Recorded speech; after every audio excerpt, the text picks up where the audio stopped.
Well, hello there, everyone. This is Jim Laughter again. We are going to launch off again into another of our studies. As you know, we are working on the book, Developing the Leader Within You by John Maxwell. I had the cover stuck here somewhere. I have no idea what to do with it. To flash that up on the screen, that's okay. You know which one we're working on, and I'll get to the slideshow here in a second. Anyhow, but we are going to jump right into another study, and I think this is going to be a good one. I hope you enjoy it. I'm afraid that I've made it a little bit long, so we're going to just try to do better at our time. So let me just share my screen here, and we will just flat get started. All right, move this thing up here out of the way. There we go, that'll work. And hide the controls. All right, good enough. So we are working on the book, John C. Maxwell's book, Developing the Leader Within You. Now, this has been a long study, and this is actually part 8, I believe, and we're doing this in 11 parts. The first part, of course, was an introduction, and then we've moved through the different chapters, but developing the leader within you. And one thing that we have absolutely determined, and this is our foundation for this particular study, and it is the fact that everything rises and falls on leadership. We are working on the idea that you are taking this course of study to develop the leadership skills that are already within you. Now, everybody has some degree of leadership skills. Some are greater than others. Some have greater ability than other people, but it cannot be denied that tucked away somewhere inside of every person, there are leadership skills, and it's entirely up to you to develop those skills. And that's what this book does. This book goes through a long series of points and counterpoints and that sort of thing to help us develop the leader within us. Now, we've talked over some of the others. I'm not going to belabor the points too much of our of what we've done. We've looked at chapters 1 and 2. Chapter 1 was our foundational chapter, where it talked about the true definition of leadership. It can be summed down, boiled down into one word, and that word is influence, because everybody influences somebody. Then we talked about setting priorities. We talked about integrity. Integrity is the most important ingredient in leadership. If people cannot trust you, then you should not be in that leadership position. We talked about creating positive change, and we talked about problem solving. That was a good lesson. If you haven't gone back and watched it, I recommend you go back and watch all of these lessons. I do. I go back and look at them from time to time, and just to see if I have any idea what I'm talking about. Then we talked about attitude. The last time we were together, we talked about attitude, and I showed you this little doohickey right here. This is called an attitude indicator. This is an instrument that's in the cockpit of every aircraft, especially modern aircraft.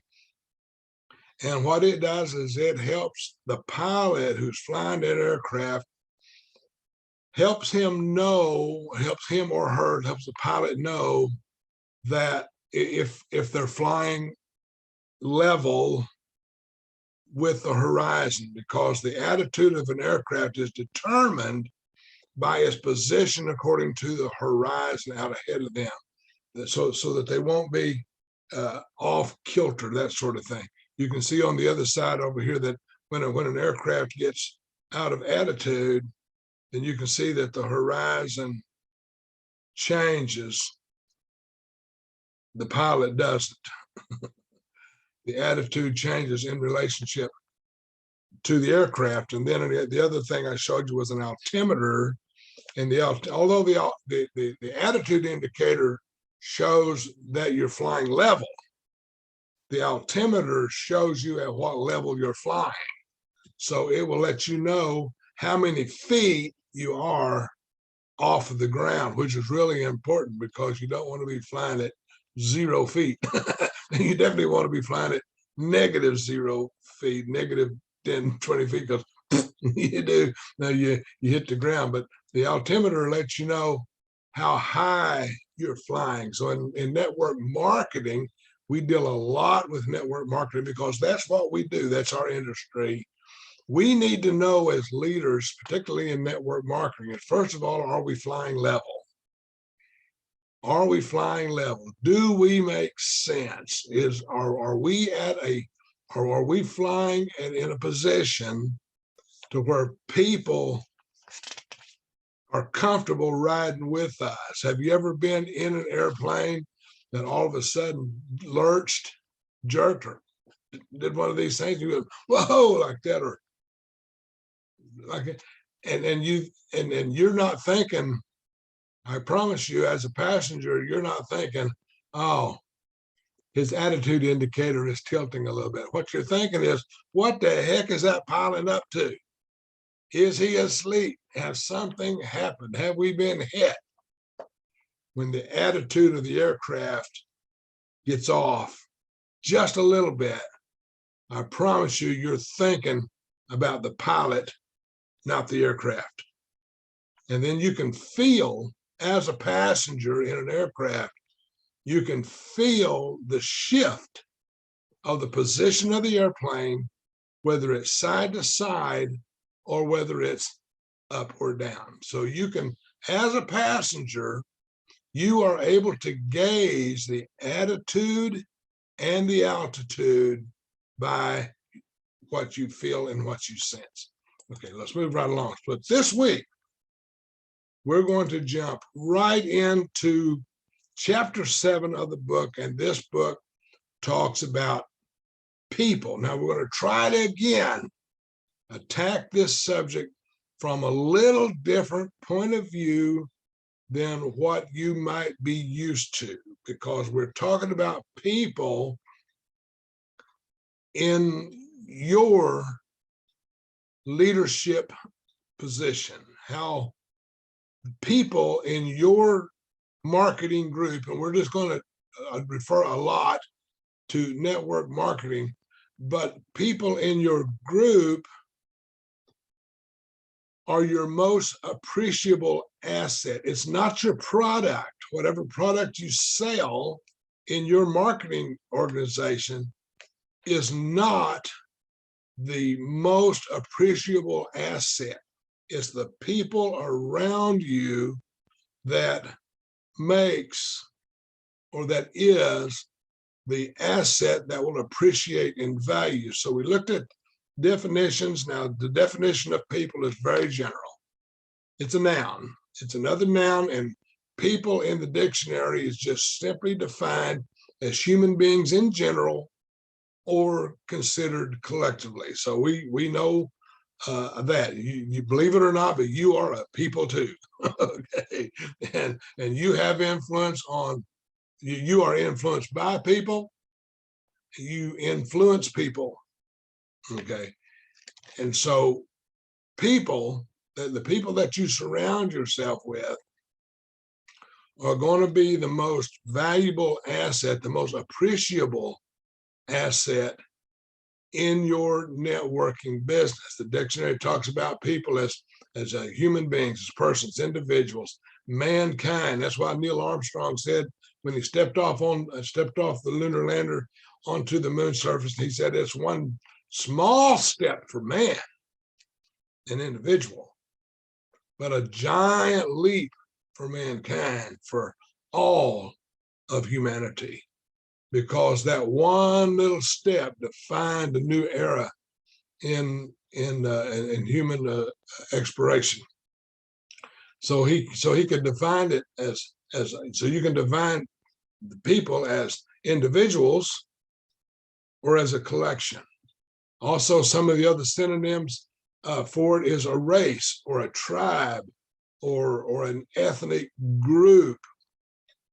we call back things, call back people in history, such as Martin Luther King Jr., who talked a lot about my people and the whole civil rights movement of the 60s and that sort of thing. It wasn't the Civil Rights Act wasn't designed, it wasn't targeted to general population. It was targeted so that Black people in the United States could attain an equality with the other ethnic groups in the country. And I know there's a whole bunch of racial stuff about that. We're not going to get into that. But whenever he would said, I'm doing this for my people, he wasn't talking about the American populace in general. He was talking about the Black population of the country, trying to bring up their standard of living and trying to bring up equality and get rid of discrimination and that sort of thing. So sometimes when you say people, you can be talking about a certain group of people. In India, there's the caste system, and in America, we call that the class, lower class, middle class, upper middle class, so forth and so on. So you can define people in all different ways. There's the population, there's the breed of people. You know, some people think that they are bred a level above others, you know, whether with the blue blood, the aristocracy of the United States. Bull pucky. Okay. We all have the potential to be leaders regardless of the race that you're in, the religion that you observe, where you were born, whether you're born on the right side of the tracks or the wrong side of the tracks. Who cares? As people, we have the same potential for development. Now, here's the one that I really want to concentrate on in this study, because I've added a word to it as one's people. Okay, so this definition of people would be the supporters or employees of a person in a position of power or authority. So what we're going to talk about in here is the people who are immediately surrounding you, not the population in general. This has nothing to do with the population of the town that you live in, with the country, anything like that.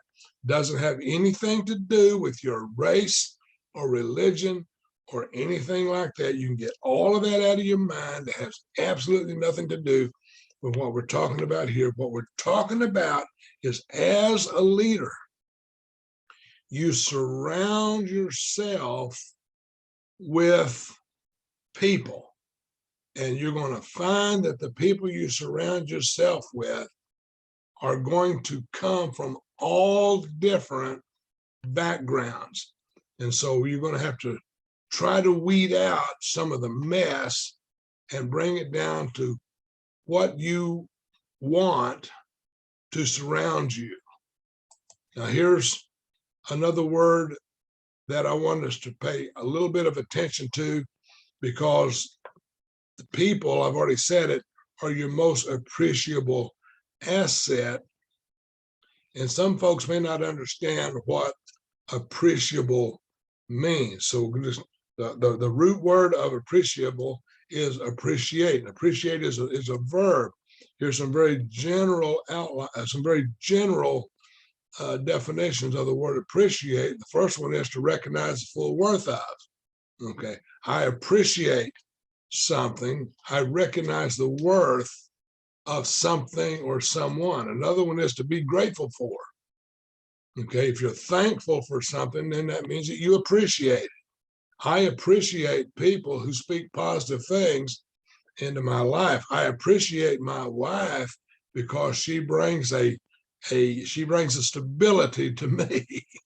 Okay, well, for the last 50 years, I've always been able to depend on her to bring stability to our family. I'm grateful for that. I appreciate it. Another word for appreciate is to understand a situation or something like that, to fully understand something. I appreciate certain things in certain people. But here's the one that I want to concentrate on, and that is the word appreciate means to increase in value or in price. This is where we want to spend a little bit of time about that, because the people that you surround yourself with, particularly in network marketing, we will call that your inner circle. Now, we all know, we've talked about in the past about creating a circle of influence, and we'll talk about that more later. But we all have people around us that influence. It's a circle of influence, people that influence us and people that we influence. But I want to bring that down a little bit closer to home, and I want to extract out of that circle of influence an inner circle. And the inner circle are the people that you're going to have closest to you, that are going to be people that you depend on, going to be people you look to, people that you ask for advice, people that give you advice, and that sort of thing. So instead of having, we may be talking about in our circle of influence, we talked about having a circle of influence of 250 people. Let's boil that down a little bit to 15 or 20 people. Some people in network marketing that you can absolutely depend on. And these people that you surround yourself with, as you grow with them and as you go with them, these people will appreciate in value. They will mean more to you from day to day, month to month, year to year, than just your general circle of influence. Now, there's going to be some limitations in leadership. Throw out just a couple of them here, and I don't want to dwell on them, but I want you to know that if you're going to be in a leadership position, you're going to have certain limitations that are going to befall you. It's common. All leadership positions and everybody in a leadership position have these limitations. Now, the first limitation is the first limitation of a leader is a leader, the person who influences others only. That person has certain limitations. So if you're in a leadership position and the only thing that you do is influence other people to follow, then your leadership is very limited, because all you can do is say, hey, follow me. I'm in the lead, follow me. And your position, your influence is very limited. I want you to understand that. And then there's the other person, the one who influences others to lead others.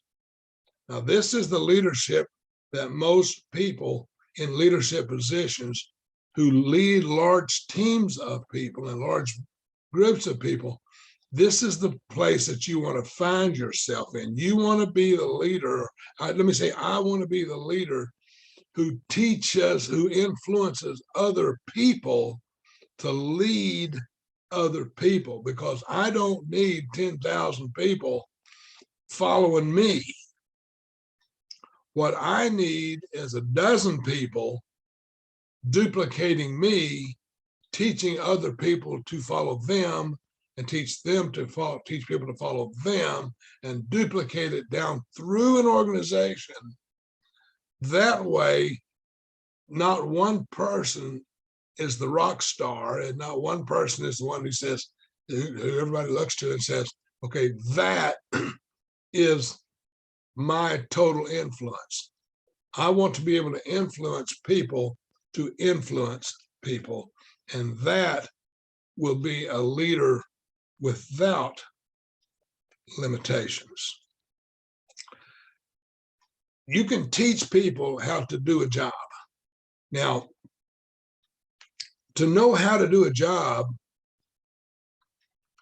is accomplished through labor. Okay.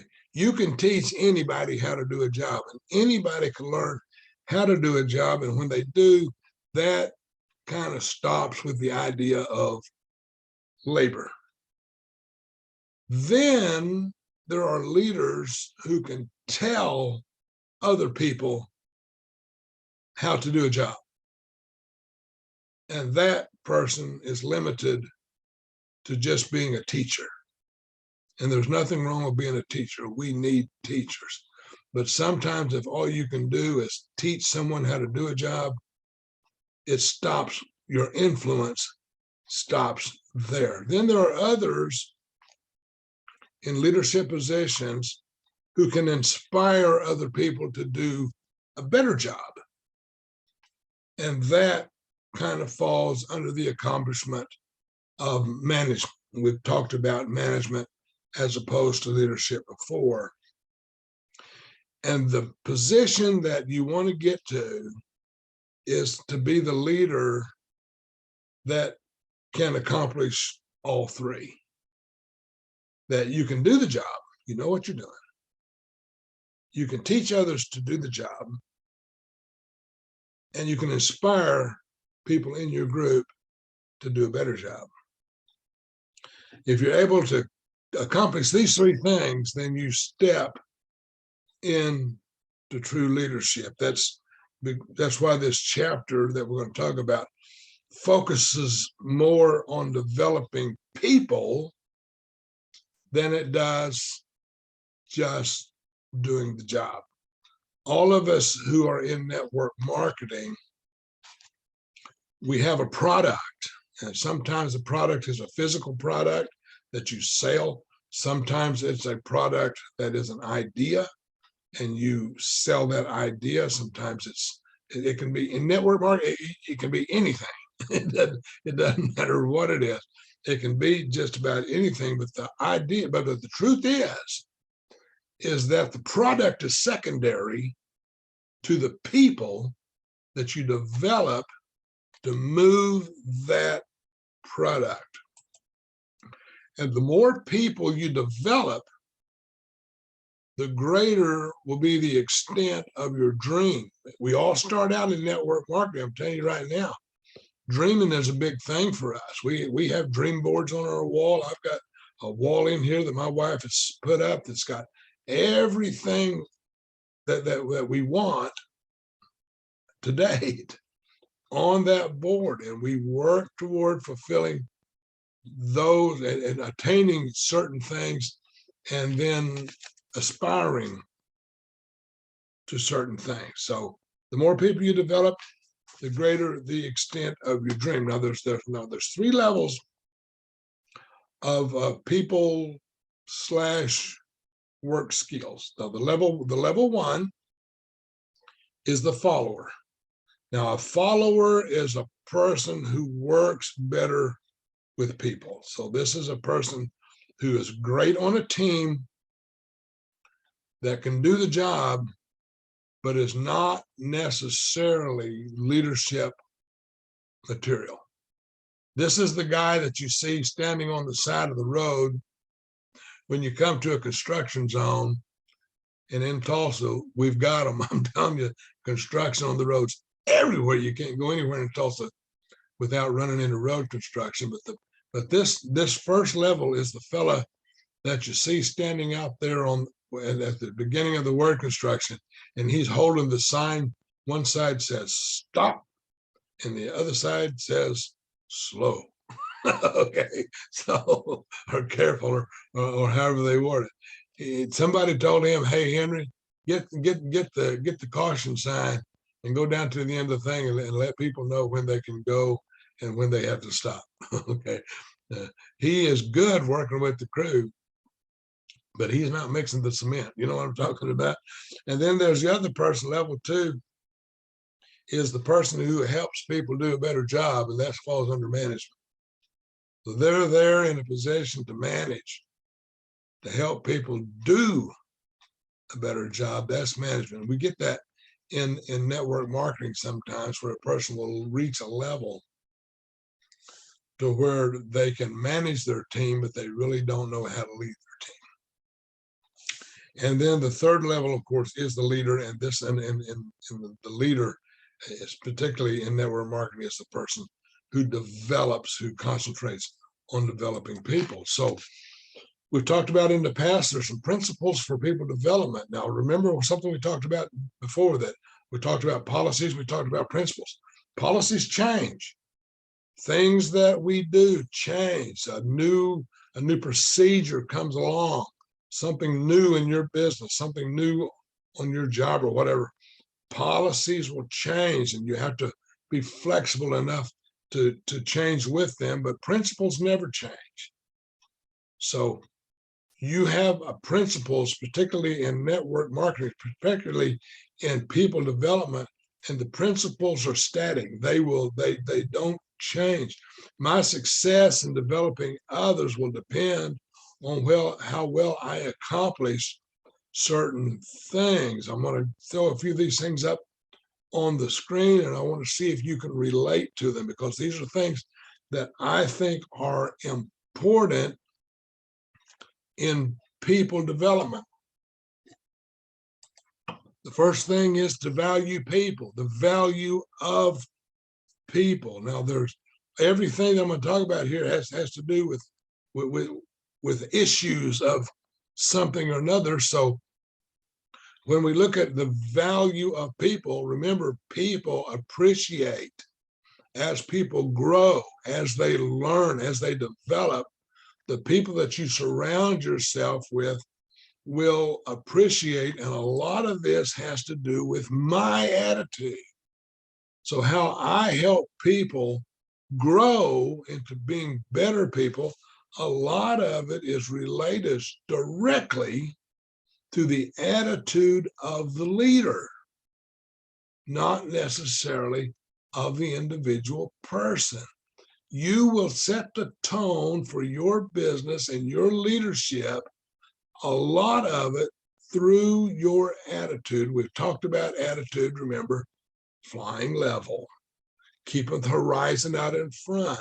Your attitude, the attitude of an aircraft, has everything to do with its position according to the horizon, what's out in front of you. And as a leader, you have to have the attitude, you have to be able to see out ahead of you, but also to know that your attitude is in relation to the horizon out in front of you. You don't want to get off kilter. If you do, you're going to get off course. Another thing is commitment to people. Commitment to people is an issue of my time.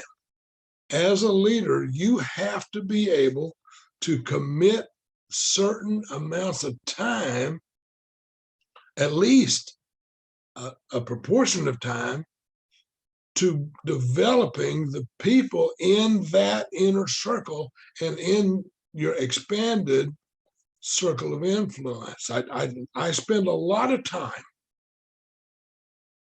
in this very thing, trying to develop the people around me. I mentioned it before, that on these lessons, now these lessons that I teach here generally take about an hour and 10 minutes, give or take, if I babble too much or not. But for every hour that I spend on screen here trying to expound this to you, I spend 12, 15, sometimes 20 hours in preparation, making these slides. I go over this thing over and over and over and over again before I ever record it and put it on the screen, because I want it to be right for you. The next thing, the next principle is integrity. You've got to have integrity when you're dealing with people, and this has everything to do with your character, the paradigm that you live in. Go back and watch the recording on Stephen Covey's The 7 Habits of Highly Effective People, and watch those. We talked a lot about character in those studies, but integrity is vital. If you are in a business, a networking business or anything, where people don't trust you, you're not a leader. People have got to be able to trust you and depend on what you say and what you do, and know that you have their best interest at heart. And then standards. In order for me to develop a principle with people, there's got to be certain standards that you set and that you follow. I'm not talking about rigid rules and regulations. I'm talking about a standard. And this is an issue of my vision. What do I see as a possibilities for the group of people that I surround myself with?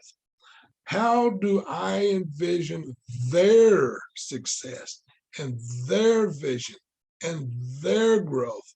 What standard do I set for me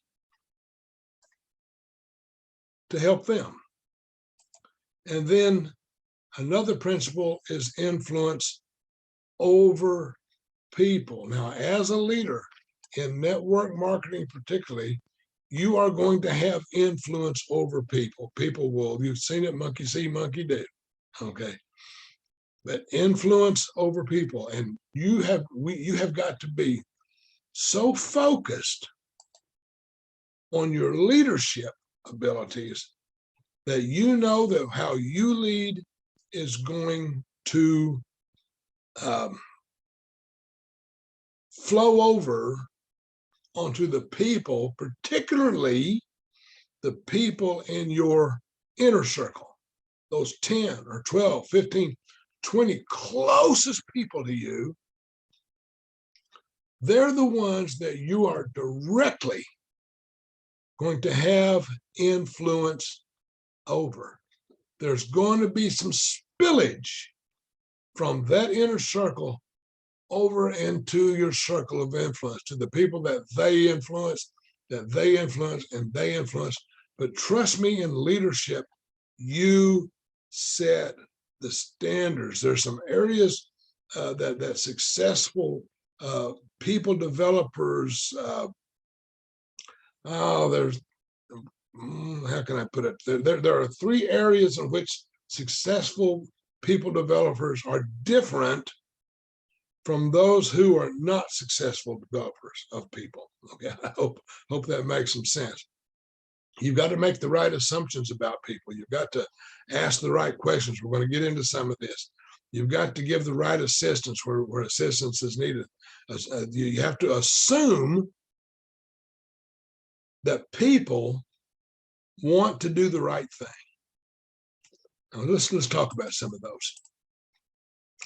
Successful people, developers, make the right assumptions about people. Let's talk about some of those things. And just remember that the assumptions that you make about people are vital. And the right assumptions about people is a key factor in their continual development. I assume that people, when they come into my business, they want what I want from the business and are willing to give to the business what I'm willing to give. My assumptions about people will determine how I treat them. And the assumptions that you make about people around you will determine how you treat them. And a lot of this is going to boil down to duplication, because how I treat people, how you treat people, will influence how they treat people.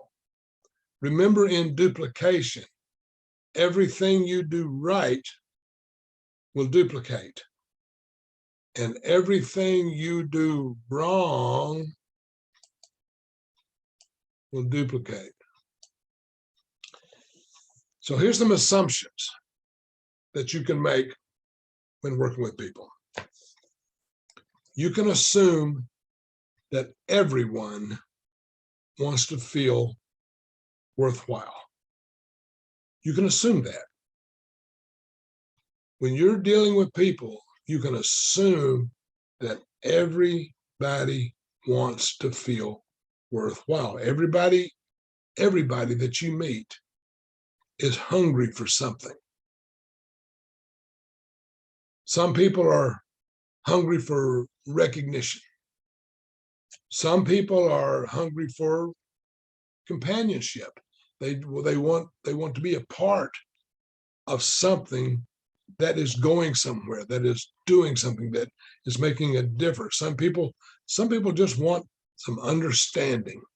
Some people are looking for love. The list is absolutely endless. But the one thing I always find on a list of people's needs is a desire to be worthwhile, to feel like they make a difference. If you can help a person increase their self-esteem, they'll go with you to the ends of the earth. Develop your skills in making people feel important. And I'm telling you, you can develop yourself an inner circle that is out of this world. I want to show you a picture here. Everybody knows who this guy is. This is Napoleon Bonaparte. Now, whether you agreed with his politics or his leadership, his tactics is entirely up to you. You study history the way you study history. I enjoy studying history. And let me tell you something that I know about old Napoleon Bonaparte. Now, first of all, Napoleon Bonaparte is one of the only leaders in history that we call by his first name. Have you ever noticed that? Whenever you say Napoleon, everybody knows who you're talking about. Everybody knows you're talking about Napoleon Bonaparte, not Napoleon ice cream. I don't know. I think it's the name, the chocolate. No, it doesn't matter. So, but whenever you say Napoleon,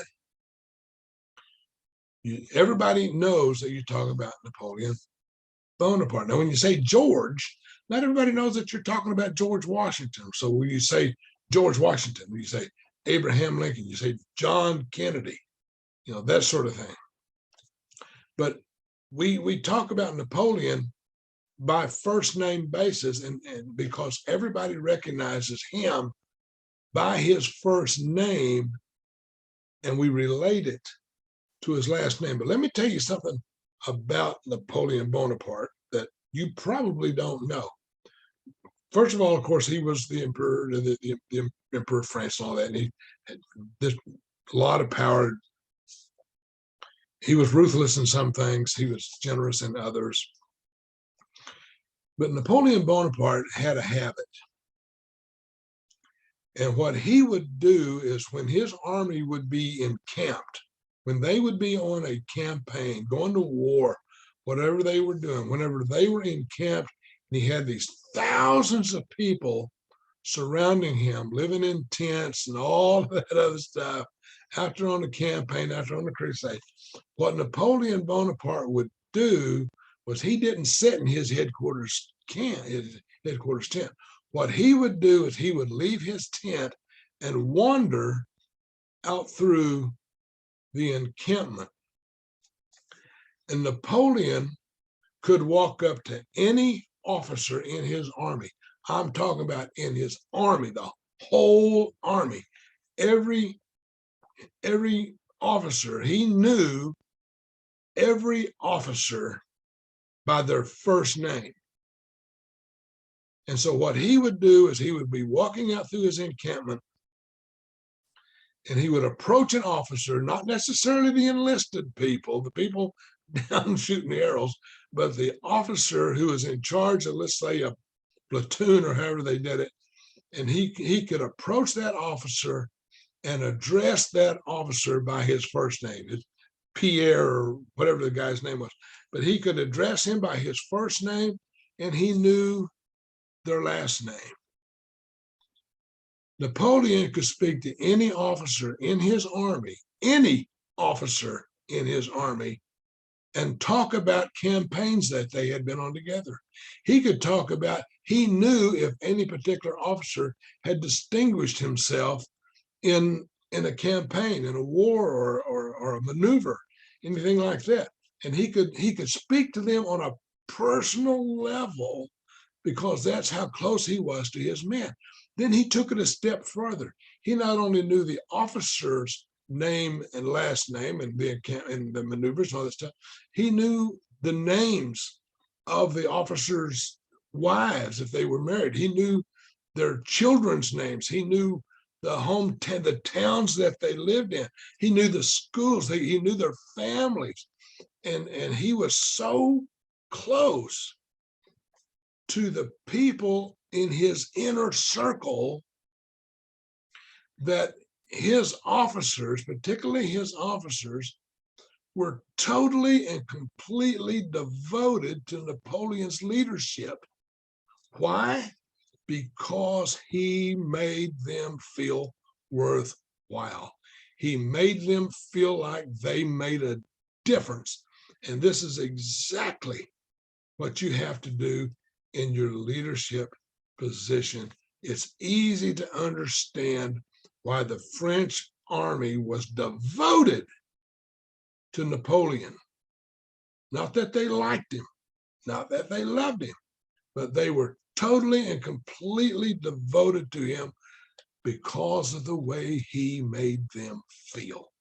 And if you're in a leadership position, if you make the people around you feel worthwhile, they will follow you to the ends of the earth. You can make every mistake in the world and they will still believe in you. Let's move on. Here's another assumption that you can make. Everyone needs and responds to encouragement. I have never, ever, ever, ever found a person who didn't do a better job and put forth a greater effort under a spirit of approval than under a spirit of criticism. Everyone needs and responds to encouragement. Tell them every now and then that you're doing a good job. You know, I talk every now and then about Viktor Frankl because Viktor Frankl stands out to me in history. And here's something that he said. He said, if you treat people to a vision of themselves, if you apparently overrate them, you make them become what they are capable of becoming.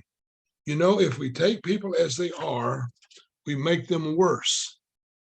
If we take them as they should be, we help them become what they can be. If you say this is idealism, overrating man, then I must answer, idealism is the real realism because you help people actualize themselves. You help people become what they're capable of becoming. I've got a lot of notes more that I'm not going to get to. Here's another assumption. People buy into the leader before they buy into his or her leadership. You treat people the way you want to be treated. People will buy into you before they buy into what you say. People will trust you more than they'll trust the product. And all of us in network marketing have a product. Product is important, but the product is secondary. It has to be secondary to how you develop the people around you. I'm not going to be able to get into all my notes. I wanted to do a long diatribe on Christopher Columbus. You'll just have to get that somewhere else. Most people do not know how to be successful. Now, this is a sad fact. The truth is, most people don't know how to be successful, and that's common. The thing in our American culture is you know, it's always been you tell your children, go to school, get an education, go to college, learn a skill, get a job, make money, support your family, work for the same company for 50 years and get a gold watch. That's how the American culture has always been. So most people don't know how to be successful. So when you step off into a venture like network marketing or any kind of a business venture that you get into, it's a whole different vision. It's a whole different culture. And most people cannot see that right up front. Now, you will get some people that you'll show your business to who said, wow, that's the greatest thing I've ever seen. Okay, let's take off and go with it. And other people will say, I don't quite understand this or that. And that's how and then you have to, that's where training and education, all that other stuff comes from. Success comes from success is a process. And people don't know how to be successful because they've never been trained on how to be successful. Success is a growth. Success is development. Success is a series of stepping stones, and these are paths that you have to, as a leader. Remember, we're talking about developing leadership.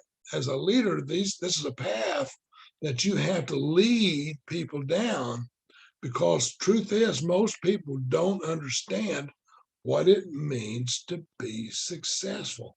Failure, now don't be afraid of failure, because you're going to have some failure. Failure is just the opportunity to begin again. If you fail, don't quit. Just keep going. When you begin again, just begin a little bit more intelligently. Don't make the same mistakes over and over again. Most people are naturally motivated. Most people are naturally motivated. People begin an endeavor with a desire to grow or to participate. So when you show your networking business to people, even though they may not fully understand your marketing plan and your product and the company culture and all that stuff, that's a growing process. Most people will join you in your business with the idea of participation. They're willing to go with you on this journey. Then the growth begins. People start out with a high degree of motivation. Sometimes people will start something and they'll go for 2 or 3 years, and they're motivated. And sometimes they just don't catch the vision. And it's your job as a leader to cast that vision. The true secret of motivation is creating an environment around you in which people are free from influences that demotivate them. So you want to create an environment around you. That's why I am constantly talking about reading good books. I'm always talking about listening to good audio. Go online and find speeches and sessions by people like Les Brown and John Maxwell and Al Schrader, people like this who can build you up. Tony Robbins, people who know how to reach into your soul and pull out the very best of you, because people are naturally motivated. Things that motivate people is quite simply, I'm going to shoot through these. Significant contributions. Significant contributions. People must see value in what they're doing.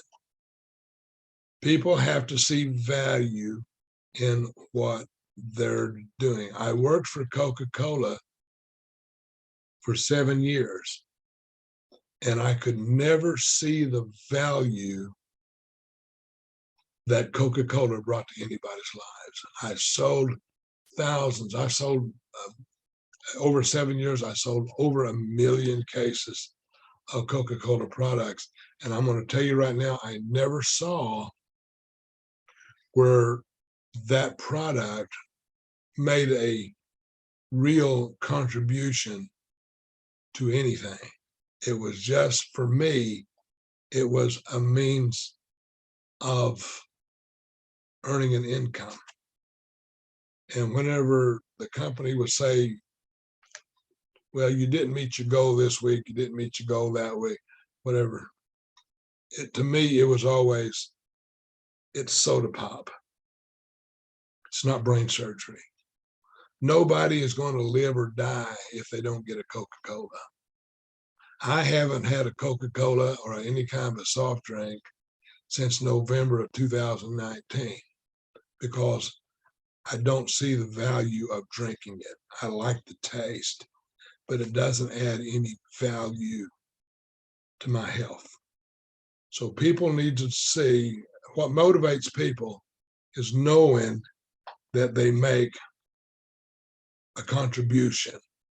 In your network marketing business, the people that you surround yourself with, you need to make sure that they know that they are important. They make a difference. They're important, not just for your promotion, but because they add value. They appreciate. They have gone up in value. Another thing that motivates people is goal participation. People will support what they create. And if you are in network marketing particularly, then you are creating around you a synergy of people of value. And if you can get the people around you to understand that everything that they do creates something else, they'll stay with you forever. People want to feel like they make a difference. See, when I was with the Coca-Cola, I never felt like I made a difference. When I was in the Air Force for 20 years, I felt like most of the time, I felt like I was making a difference. When I was teaching classes in the Air Force, and I would bring 30 or 40 men or women together and teach them classes on different things, at the end of the class, most of the time, I felt like I made a difference. I felt like if those people were to get into a situation where they had to save a life, I felt like that I taught them enough on self-aid and buddy care and fire drills and stuff like that, that they could actually make a difference in that situation. And whenever I could make people feel like that, then they more readily participated.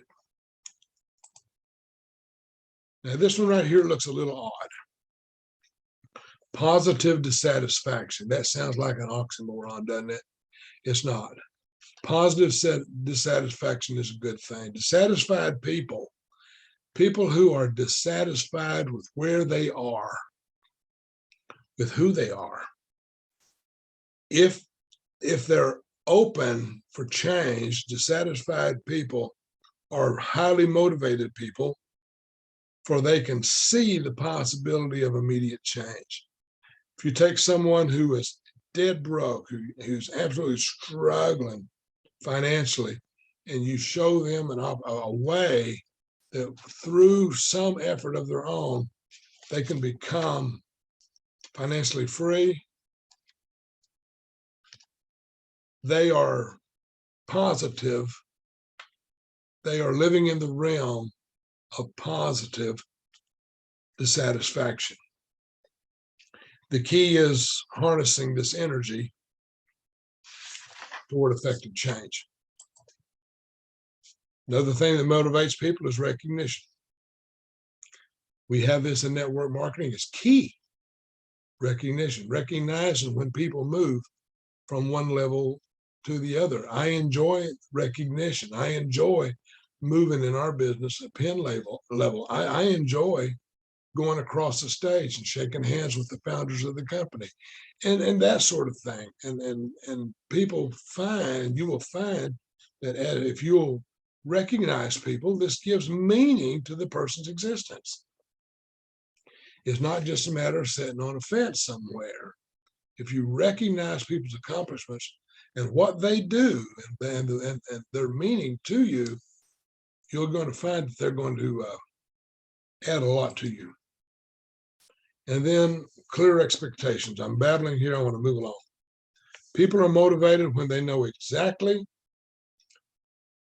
what they are to do And then if you give them the confidence to do it, basically they can succeed.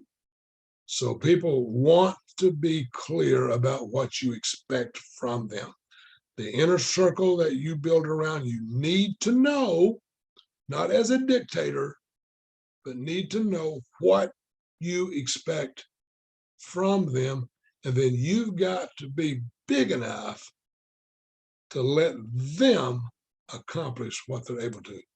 By the same token, there's some things that demotivate people. I'm going to shoot through them real quick. One of those is don't belittle people. Don't criticize people. You can hurt people's feelings just without even thinking about it. And if you publicly criticize people, make fun of people, it can get down inside of a person's spirit, and they may love you to death, but they can be so hurt by belittling people. You've got to be careful about that. Another thing is manipulation. Don't manipulate people. Don't manipulate. No one likes to feel like they've been maneuvered. Nobody likes to feel like they've been used, that they've been taken advantage of. We will gain more by being honest, by being transparent, than we do by being cunning and crafty. You're building something. You're building something great. And the thing that you're building are people. Don't tell people fake it till you make it. That's terrible advice. That's the worst thing you can do. Help people grow. Don't manipulate them. Don't run them down. Don't be insensitive. When you're talking to someone, don't think about what you're going to say next. Don't get in such a hurry that you leave other people behind. Don't be insensitive about people's needs, about a handicap or a financial situation or a social insignificance. If you live in a $500,000 house and somebody on your team lives in a trailer park, your $500,000 house is not more important than that trailer house.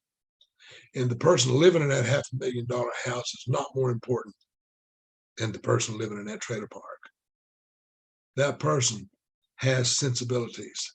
And if you if you put that person down simply for the fact that they live in that trailer park, you're going to lose them. You're going to hurt them. Don't be insensitive. Don't discourage personal growth. I want everybody in my business to be better than me. Now, I read a lot of books. I write a lot of books. I've written a lot of books. You can look me up, Google me. I could use the money. But don't discourage people's personal growth. Let people know what you're reading and encourage them to read it, particularly if it's something worth reading. Give people the opportunity to try new things, to acquire new skills. You shouldn't be threatened by the achievements of people on your inner circle. Now, in network marketing, we have pin levels. Whereas you advance through certain levels in your business, you can move from one level to another. The great thing about network marketing is somebody below you in the organizational chart actually has the opportunity to bypass you in recognition and in pin level. You don't lose them out of your business. You still get paid off of their business and what business they bring in. But some people advance faster than others. And if someone bypasses you in your pen level and recognition, count that as an accomplishment. Don't count that as somebody that moved ahead of you. It doesn't matter. They're in your business.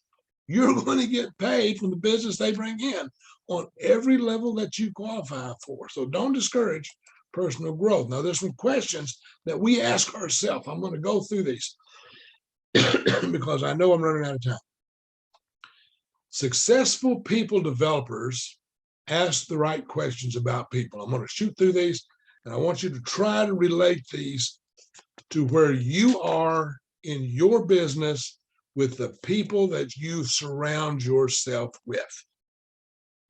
I think that was an improper sentence, but I'm not sure. Here's some questions to ask yourself.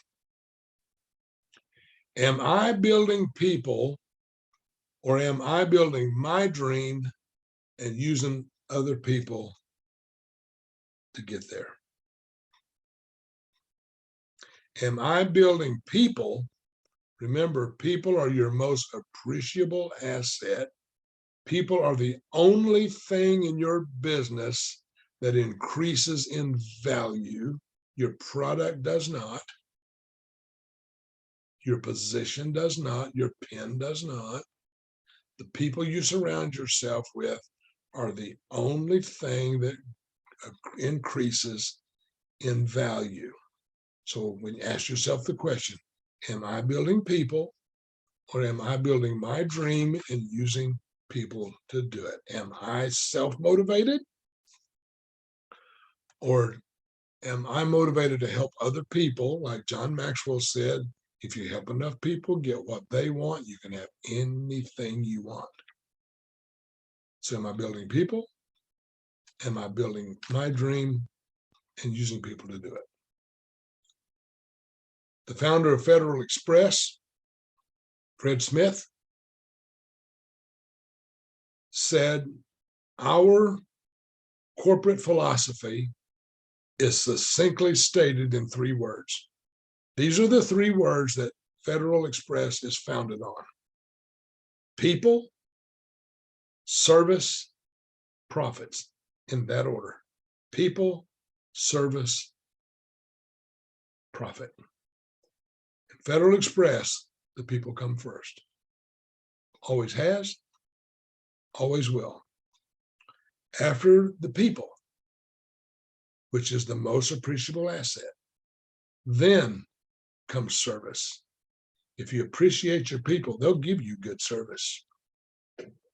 You appreciate the people around your inner circle, they're going to bring great value to your business, because next word is profit. Let me move on. Do I care enough to confront people when it will make a difference? Now, this does not mean, am I confrontational?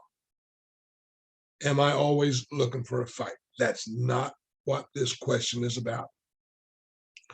Do I care enough to confront people when it will make a difference? In network marketing, there is always, or there should always be, a system that you follow to bring in new people into your business and to train them to train people to bring in new business. And there's always, or should always be, a system.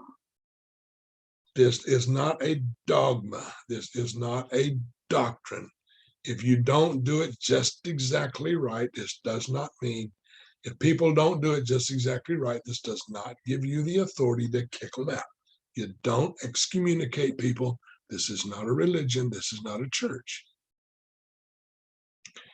But ask yourself the question, if I see something in my business that people are doing wrong or could do better, am I a good enough leader to confront them on that and help them do better? If it will make a difference. If it's working, leave it alone. If you can help them, help them. Another question, am I listening to people with more than my ears? Am I hearing more than just the words? when you're in conversation, and we've talked a lot about listening in our studies, a lot of people will say things, and what they're saying is not what they mean. And you better be listening with more than just your ears. You better be looking deeper than just words, because people sometimes don't say what they mean. Am I a good listener? Am I a good listener? That's a question I have to ask myself a lot. Am I a good listener? Do I allow people to speak without me interrupting them, running my mouth? Do I listen between the lines? Am I listening for the subtleties? Do I avoid getting hostile? Drives me crazy, drives me out of my mind when I'm trying to explain something to somebody and they say, so what you're saying is, so what you're saying is this, or what you're saying is that. So what you mean is, what you mean is that. Had this happened to me this week, I will admit my frailties.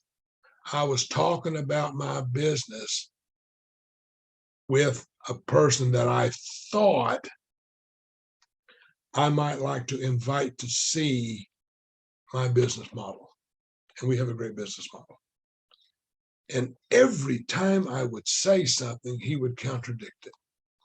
And he would say, so what you're really saying is, so what you're really saying is, to finally, to the point, I stopped and I said, listen, if you will let me finish what I'm saying, you will understand what I'm saying.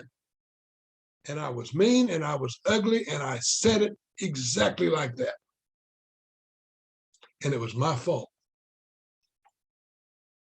because I got hostile. And I know better. I know better than to let these things get under my skin. But these things will happen. And so you have to ask yourself, am I a good leader? Do I tune out distractions? Am I a good listener? Let's move on. You know one of my faults. Well, you know, if you know me, you know many of my faults. Ask yourself the question, what are the major strengths of this individual? When you're talking to a person, what is the best thing that this person offers? Is this, I picked up a guy the other day in our car. My wife and I have an Uber business. And I picked up this guy and he'd come out of his house and he looked, I'm thinking, man, this is a guy I'm going to recruit. This guy lives in this fine house, had a fine house, had a beautiful landscaped yard, had a high end automobile sitting in his driveway, but he called in Uber. And I'm thinking, okay, so maybe his wife's got to go somewhere and she's going to drive the car. And he came out to my car and he sat down in it.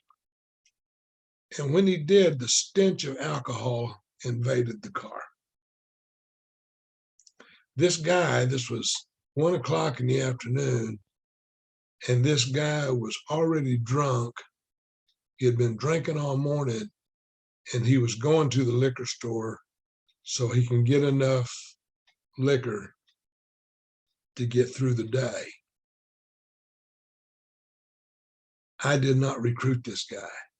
I didn't talk to this guy about our business. On the outside, this guy was a good candidate. This guy was a good prospect. But on the inside, he was a drunk. And I didn't want to have to put up with it. I don't like drunks. I don't like being around drunks. If you want to take a drink, take it. Leave me out of it.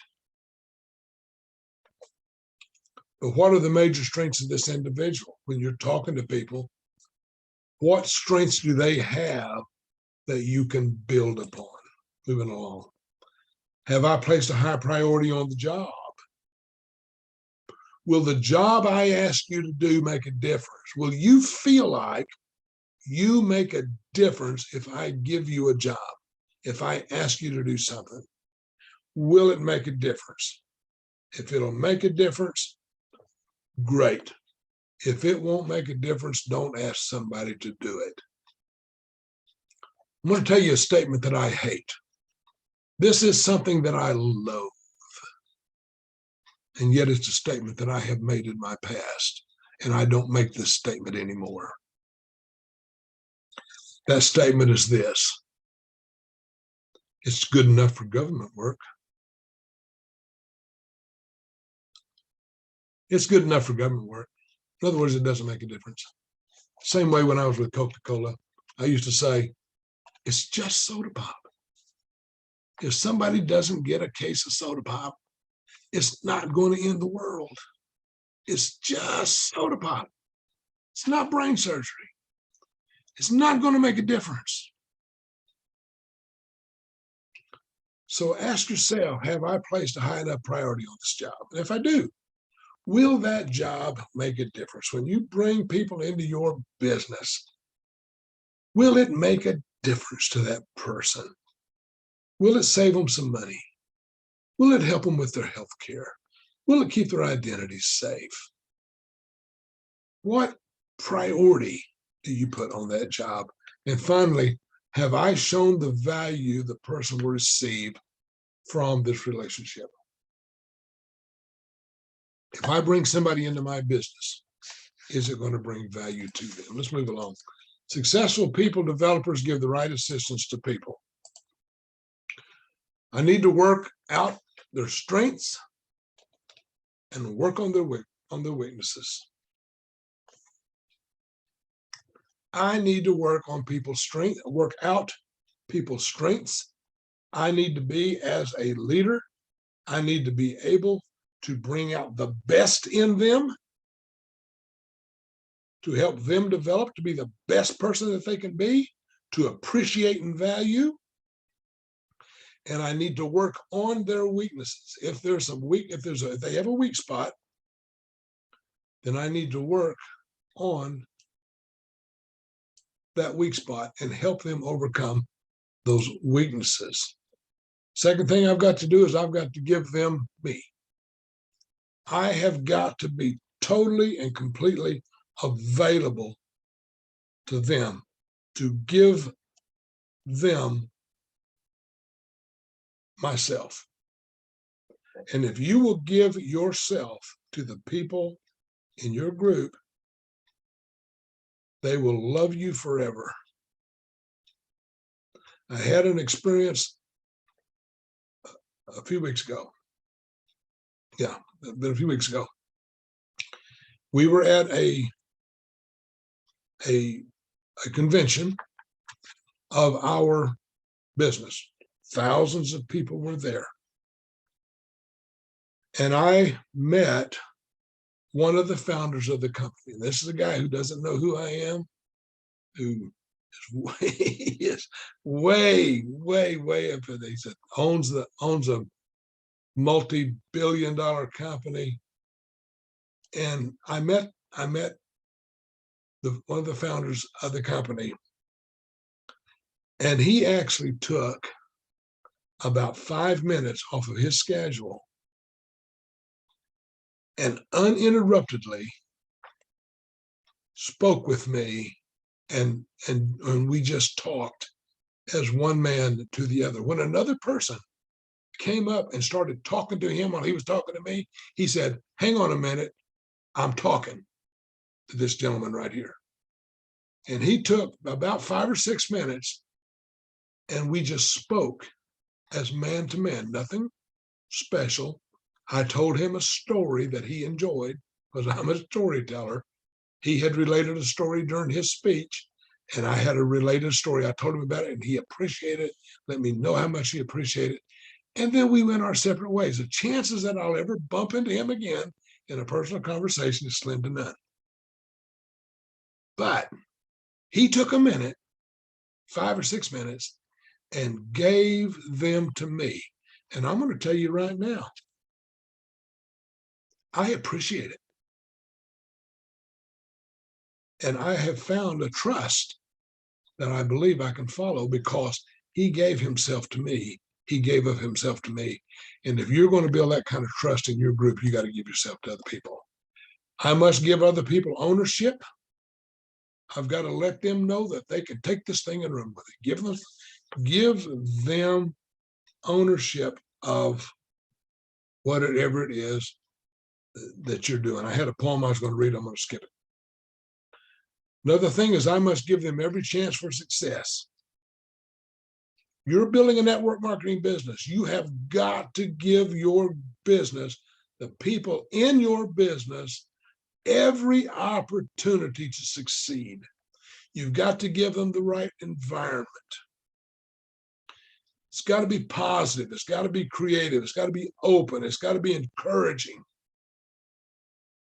You've got to give them the right tools to work with. That's why I do these training sessions. I want to give you, if you're in my group, I want to give you every tool possible for you to grow. I want you to know that I'm available to you, and I will do everything in the world that I can do for you if you'll get off the couch and do something yourself. If you're laying on the couch eating bombs, watching television, it's not a thing in the world I can do for you. Give them the right tools. Continual training. Always make sure there's training available. In our business, we have a training website that's got everything you would want to know about our business on that website. Turn on your computer. Turn on YouTube. You can find them on YouTube. You've got to be able to create an excellent working environment for people. I've already said that. Develop a team. And one thing that you've got to have as a leader is you've got to have a compelling vision. Let's move along. Be a model that others can follow. Oop, I'm overlapping here. Be a model that others can follow. I'm going to try to wind this up. The number one motivational principle in the world is people do what they see. If you're building a network marketing business, people are watching you. If you're building any kind of a business, if you're a manager at a glass plant, if you're a meat packer and packing hot dogs, it doesn't matter. People around you are watching you, and people will do what they see. If you show the right example, people are going to do what they see. If you're laying on the couch, people are going to do what they see. People's minds are changed more through observation than through arguments. I'm going to tell you the truth, something. I don't argue about business. I don't try to argue the merits between one business and another. I don't care what network marketing business you're in. If you're doing something to make a difference in your life, thank you and move on. Okay. And do the best you can do, be the best you can be, learn all you can learn, and rise to the top of your company. And I don't care what company it is. If you're in my business, I want you to rise to the top of the company. Okay. Don't argue compensation plans. Don't argue product. In network marketing, we're always talking about, well, I was with another company, now I've got a garage full of soap. And do your laundry, for crying out loud. At least you had a dream at one time. Maybe you didn't succeed in it, but you had a dream. People's minds are changed through observation, not through arguments. I'm going to tell you another story, and I'm sorry this is going to take a minute. I've been religious my whole life. From one thing, I was raised in a Christian home. Raised in Sunday school. Got involved in organized religion when I was about 20. I'm 69 years old now, so I can tell you how long ago that's been. But we learned through our religious context certain doctrines and certain dogmas, and we learn to believe what we believe. Whatever you believe, that's what you believe. But one day I was sitting at home and the doorbell rang. And so I got up off my couch because I was laying on the couch watching the ball game. And I got up off of my couch and I went to the door, and there was two Jehovah's Witnesses standing at my door because they always run in pairs. You've seen the cartoon on Facebook where the guy looks out his door and there's an alligator outside on the porch. And he says, "Oh, good." He said, "I thought it was just the Jehovah's Witnesses." I neither here nor there. In any case, so these two Jehovah's Witnesses knocked on the door, or rang the doorbell. I went and answered them. And they started telling me all the things that they do, the end of the world stuff and the tribulation period. Are you prepared for this, prepared for that? And me in my arrogance, I said, "No, wait a minute." I said, "I don't believe that. I don't believe any of that. And what you're doing is not right. So let me tell you what the true plan of salvation is for mankind in this world." And I went into my religious spiel and told them what I believed was the true plan of salvation. And after I had expounded all of my wisdom and told them everything they needed to know about God, then this young lady that I had been so condescending to, she said, "Well, mister, if what you're saying is true and so correct, why did I ring your doorbell?" And I want you to know those words, "Why did I ring your doorbell?" Those 6 words hit me in the gut like a punch in a boxing ring, completely knocked the wind out of me. Because if I was so right, why did they ring my doorbell? Why wasn't I out there ringing the doorbell? And I want you to know that I apologized to that lady, and I let her know she was absolutely right.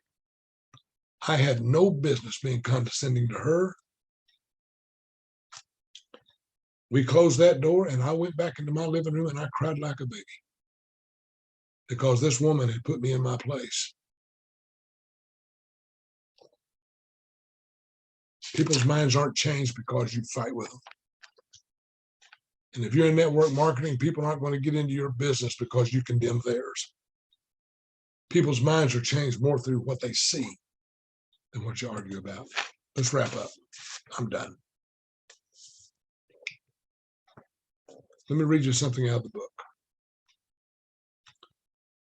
It said, "Listen well enough to lead through other people's eyes.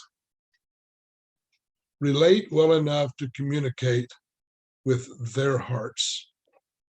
Work well enough to place tools in their hands. And think well enough to challenge and expand their minds." You are a leader. You are in a leadership position. You influence the people around you, particularly the people in that inner circle. Leaders must care for people before you can develop them. Surround yourself with people and care for those people. And you got to care for them before you can develop them. People have to know you care. And I tell our group all the time, we love you more than anything else. We will do anything, go anywhere for you, with you. If you want to grow, we want to help you grow. Same way with anybody who watches these things. I'm going to give you my phone number and email address here in a little bit. I don't care if you're in my business or not. If you want to grow, you feel free to pass these videos on to other people. People developers look for opportunities to build people up, or to build up people, however you want to do it, however you want to. People developers look for opportunities. Look for opportunities to build the people around you up. Don't look for opportunities to tear people down. One final thought, and then I'm done. Ralph Waldo Emerson says this. He said, trust men and they will be true to you. Treat them greatly and they will show themselves great. Trust men and they will be true to you. Treat them greatly and they will show themselves great. If you let people know that you value them, they will increase in value.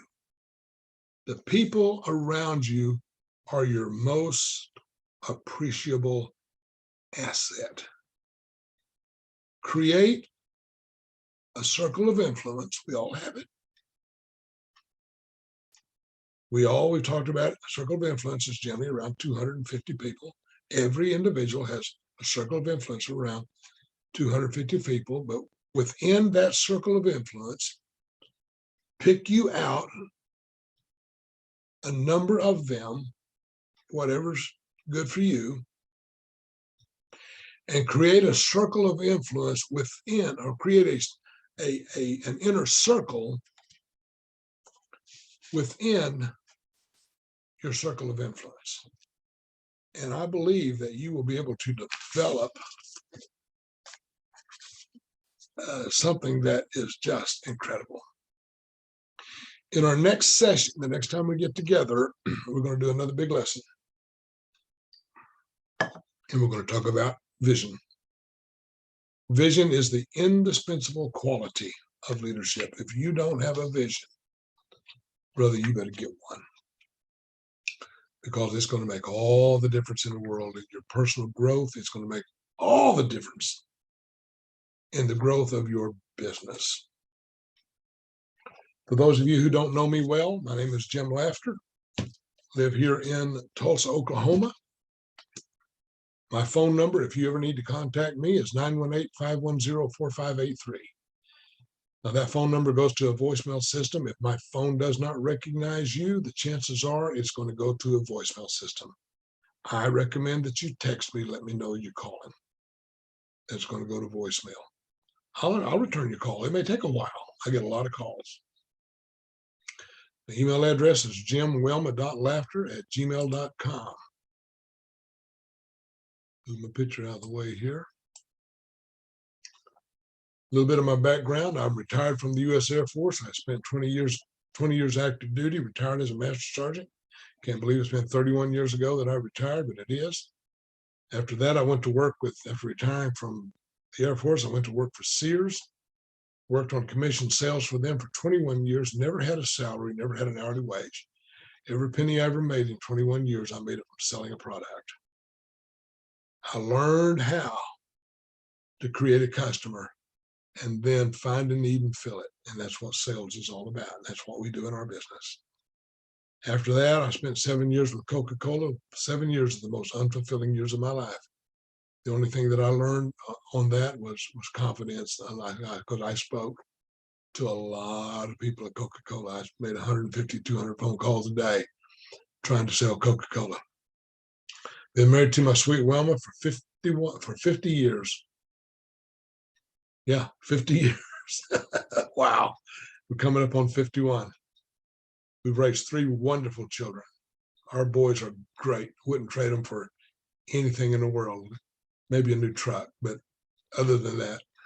And then we have 5 grandchildren, and they are the best. Say it all the time. If I had it to do over again, I'd start with the grandchildren, but that's not the way it works. I'm an author. You can look me up on Amazon. I've written 13 novels. 6 of those novels have been bestsellers. I've written 2 Western short stories. You'll find them on Kindle. And then I've been involved in a number of anthologies. I consider myself a network marketing professional. This is what I do. And this is what I'd love to help you do. If you're looking for a business opportunity, a business plan to make a part-time income or even a full-time income that will absolutely change your life, give me a call. Send me an email. we'll get together. It takes about a half an hour to sit down, look at the marketing plan, and see if you like it. I think you will. I was with another company. Our company just recently folded into another company, made one big. I reached the level of presidential director with them, and then I'm currently a executive team leader with the business that we're with right now. So let me get this button right here. Turn my controls back on here. I'm going to stop my screen share. Here we go. And we're back to normal. So we will going to wrap this up. I'm going to put this over on YouTube. You already know that because you're watching it on YouTube apparently. And we will go from there. Next time we get together, we're going to be talking about vision. I think you're going to like it. I really do. I'm going to start my outline, and sometime in the next week or 10 days, I will I'll get it finished, and we'll get back onto it. Again, you've got my name, you've got my phone number. You don't have my address, and you don't need it. Everything is done by electronics nowadays. So I've stopped my screen share. I'm going to just finish up here, let you know that we appreciate you. Whether you're in our business or not, it does not matter as far as these classes are concerned. You feel free to watch these. You feel free to use these in your business, pass these on to your group, do whatever. And if they help you, I'm delighted. If they don't help you, I'm sorry. If you don't like me, I don't care. Okay. So it's been a great hour. I guess it's been at least an hour, maybe longer than that. I didn't put on a timer. But we're going to end now, and y'all have a marvelous day.